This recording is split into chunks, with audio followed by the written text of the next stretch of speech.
Welcome back everyone to part 2 of How to Play Flames of War version 4. In this part we are going to be looking at the sequence of play and the starting step. When you play games of Flames of War, you and your opponent decide on a scenario you're going to play. Now there are many scenarios you might play. Different scenarios have different things that happen, and we'll talk about scenarios in another part. However, just know right now that the scenario is basically the story you and your opponent are telling on the tabletop. So it might be a pitched battle, it might be a heroic defense, it might be forces trickling in. Depending on the scenario, again, different things might happen. At its most basic, you have two forces that just are trying to annihilate each other. That's the most basic version of the game. It's a mission called Annihilation. However, most Flames of War missions have objectives that you need to either hold or capture. So you're going to do that with your formation, and a formation is a collection of units, and each unit is made up of a certain number of teams. Every mission that you play is broken down by a turn sequence. You typically either roll, or depending on the army's roll, one person's going to go first, and then it's going to go back and forth until the game is resolved. So every turn is made up of the following. You have the starting step, and that's what this video is going to cover today. And then after the starting step, and in the starting step, you check things like morale and formation, health and stuff like that. Then you have the movement step. Everything that's eligible to move on the table, you now can move it. Then you have the shooting step. So once you've moved everything in your side, you get to shoot. And then after that's done, you go to the assault step. So things like infantry or tanks, crushing infantry, close combat, those kind of things are then resolved. And then you flip. So then you go over to your opponent's turn, and they do the same thing. Starting step, movement step, shooting step, assault step. All right, so with the turn sequence defined, let's talk a little bit about the starting step. The starting step is number one. Well, we're going to set up our squad to make this starting step make sense here. Okay, so you can see my little Sherman company here has taken some damage, and some tanks are destroyed, and I have a bailed out tank. So now we're going into the starting step for our turn. So the starting step, it's really easy to follow, and it's intuitive if you think about it. So the first thing we're going to do is we're going to remount bailed out tanks. So we're going to look at our force, and we're going to look for every tank that has a bailed out marker next to it. Okay, oh, sorry, not focused. Okay. Now, you could use a marker. Some people use a little infantry, a small base with some infantry. That's in fact how they used to pack it to show bailed out. Well, however you're denoting it, you look for those tanks.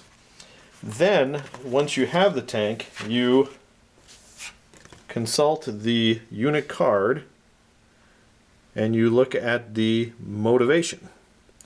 So this motivation for the Sherman is 4+. Now I realize these are Sherman 76s, but we are just going to pretend they're normal Sherman. So that's going to be a confident 4+ motivation. So I look at my motivation. How motivated are my guys to climb back in that tank after it's been hit? So let's go ahead and roll and hope we get a 4+. We don't. Since we failed it, since we rolled a 2, which is under a confident rating of 4, we failed. So that bailed out marker stays in place. Next step, we rally pin down units. If there are any infantry that are pinned down, and we'll talk about infantry later, we would also roll for them. And it's a similar mechanic to what we see here with the tanks. Now that we've rallied and remounted our tanks, the next thing you do is check unit last stand. And in this case, remember, units are our platoons. Well, this platoon has 3 tanks and they are all destroyed, so we don't need to worry about that. This platoon has 3 tanks in it. 1 is destroyed, 1 is bailed out, and 1 is active. And active means it's alive, it hasn't been destroyed or bailed out. Now to check last stand, you look at your platoon, and for tanks, you need to have at least 2 active teams in command. Now, command is an interesting thing you're going to have to keep in mind during movement and shooting. When you have a platoon commander, other tanks need to be in command by being within 6 inches of that platoon commander. If he's beyond 6 inches, he's considered out of command, and you don't count him for morale purposes. So I look at this tank. There's 1 live tank. Are there any other live tanks from this unit, from this platoon, within 6 inches? No. So with only 1 live tank, I need to take a unit last stand check. If there were 2 live tanks, so for example, if I had made this roll and that tank was now bailed back in an active tank, I would have 2 tanks and I would not have to make a unit last stand. But since I failed my morale test, or my motivation test in this case, I needed to take a test. Next, we check formation last stand. So really quick, let's go over what a formation is. A formation is the core of your army. You can have more than 1 formation in your force, but that's kind of a more advanced thing. We're not going to worry about it right now. So here I have an example of a force. I have a formation, and my formation is a Sherman company. So it has an HQ unit of 2 Shermans, 1 unit of 3 Shermans, 1 unit of 3 Sherman 76s. In support, I also have some M10 tank destroyers, but they are in support. They are not part of the formation. So at this step, what we do is we check to see if our formations are in good spirits. To be in good spirits, the formation has to have at least 2 units on the table that haven't been destroyed or ran away because of morale or whatever. They have to have 2 units from that formation still on the table or in reserve. So in some cases where, like if half your army isn't on the board yet, it's still coming in, you don't lose because you're in bad formation. You count what's in reserve as well. All right. So a quick example of that would be, let's say during the previous turn, this unit of Shermans was destroyed. So they're gone. And this unit of Shermans was destroyed. So they're gone. So now I look at my formation and I see, well, I've got 2 units on the table. Am I good? No, because these guys are support. They don't count. The only guys that count are what's in the formation. And out of my original 3, I only have 1. Therefore, my formation is not in good spirits, and my formation is broken. I remove them from the table. The support goes with them, and if that's my only formation on the table, it's game over. I should say the support goes if it's only 1 formation as well. So I hope that makes a little sense. It's an important thing to keep in mind when you're playing because, not only can you win a scenario by getting the objectives, which is always very good, but you can also look for opportunities to break your opponent's company or break your opponent's formation. Because that's a victory as well, just as good as getting the objective. So always look at that on the table. And conversely, when you're building a list, think about how your formation can survive on the table. Can it take losses, or is it very brittle? That is checking formation last stand. Next, we check victory conditions. At this point, victory conditions means if my formation did run away, do I have another formation on the table? And if not, if that was my only formation that ran away or broke, then the victory conditions mean that my opponent has won. The unit is broken and the game is over. It is not referring to checking to see if you've won by capturing an objective. That is something different that we'll talk about. Again, not in the how to play, but when we start talking about how to play missions and fun stuff like that. Okay, so that's the next step. Reveal ambushes. So ambushes are a cool mechanic that is allowed in some types of missions that you might play. Something like hold the line, or where one side is defending. One of the mechanics in those types of battles is that the defender has less units on the table. Usually the attacker has more. and their forces start to trickle in. But as a bonus, sometimes the defender gets to ambush a unit. And I haven't ever seen a mission that allows you to ambush more than one unit, but typically you can ambush a unit. Normally at the start of a mission, you decide what unit you want to put in ambush. For our example, we'll say that the M10s are in ambush, because there's no stipulation that it has to be from your core formation. So with the M10s, we can pop them onto the table at this time. So the way that that works is we have to follow the ambushing rules, which state that we have to, our tanks are off the table right now. So our ambushing rules say we can place our ambush anywhere on the table that is within our deployment zone, that is more than 16 inches away from an enemy in the open. We'll say that's 16 inches. Or more than 4 inches away if you are concealed. So you could ambush a lot closer if you're concealed. So with those steps in mind, that's how you can deploy your ambush.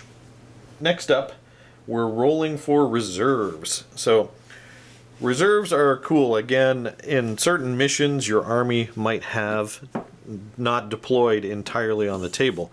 And that means that, let's say out of this force, I can only deploy 60%. That's typically what it is of my force. So maybe in that case, I'm not going to deploy these guys and these guys. I'll put them in reserves. Now, these folks will stay on the table. They'll start the game. These tanks that are in reserve have to roll successfully before they can come on. Now, each mission will tell you when to start rolling. Some missions use the reserves rule, which means you start rolling on turn 1.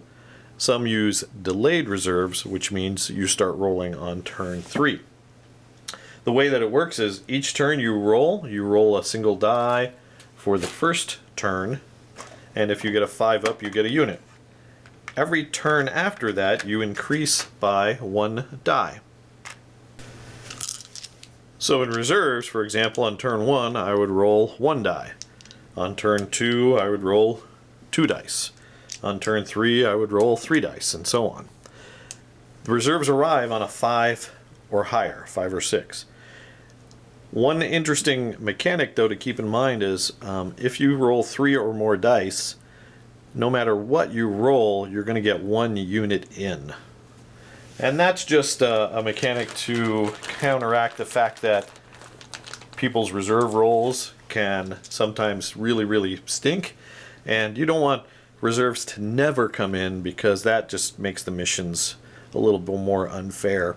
So as you keep rolling, like on turn 4, I would roll 4 dice, turn 5, 5 dice, and so on. I would get 1 automatically here, even if I didn't roll any 5 ups. I would get 1 automatically here if I didn't roll any 5 ups. So that's the progression for reserves. And again, reserves would start on turn 1 with 1 die, and delayed reserves would start on turn 3 with 1 die.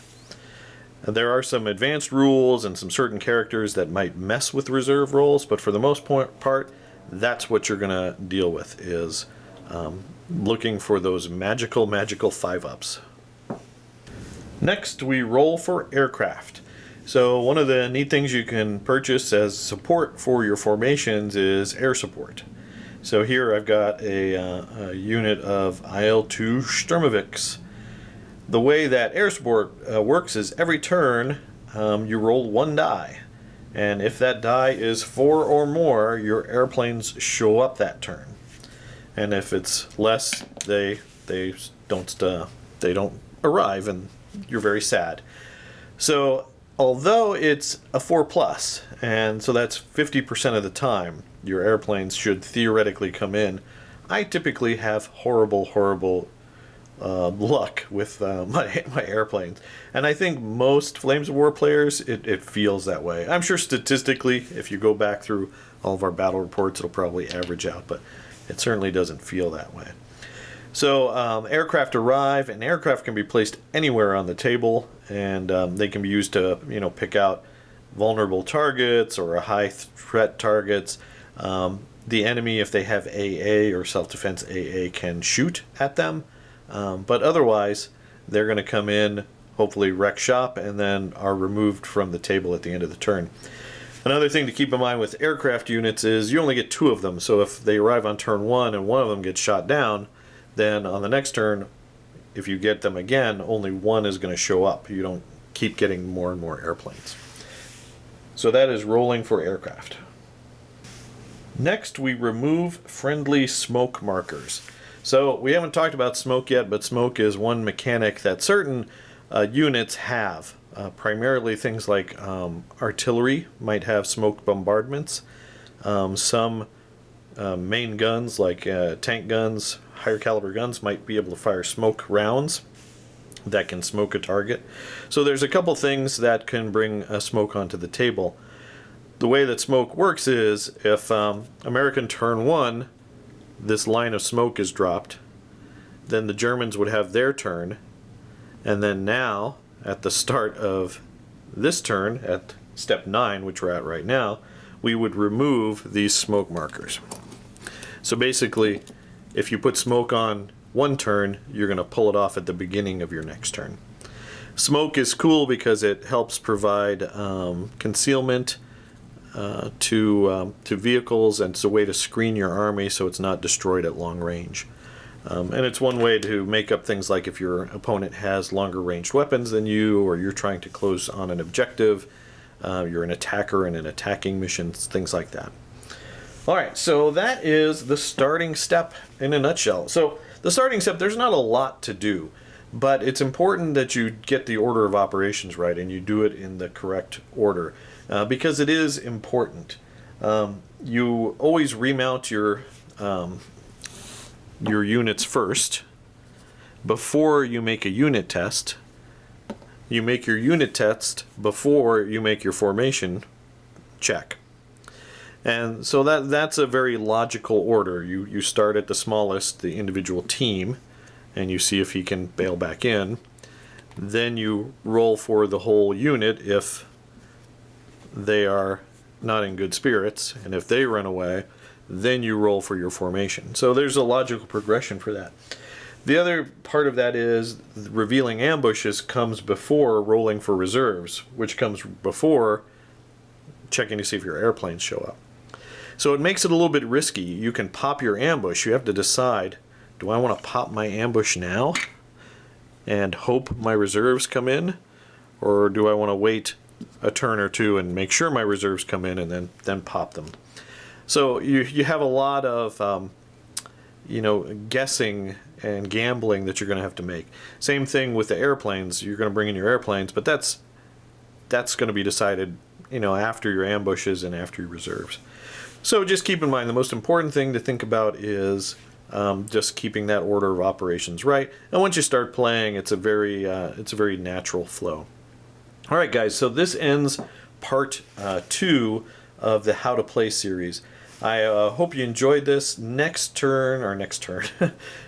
part, we're going into movement. So we're going to go into the movement step and talk about all the good stuff that goes on there. So I hope you enjoy this series. If you did, please do leave a like and subscribe. Also, your comments down below are always helpful. I do appreciate those so very much.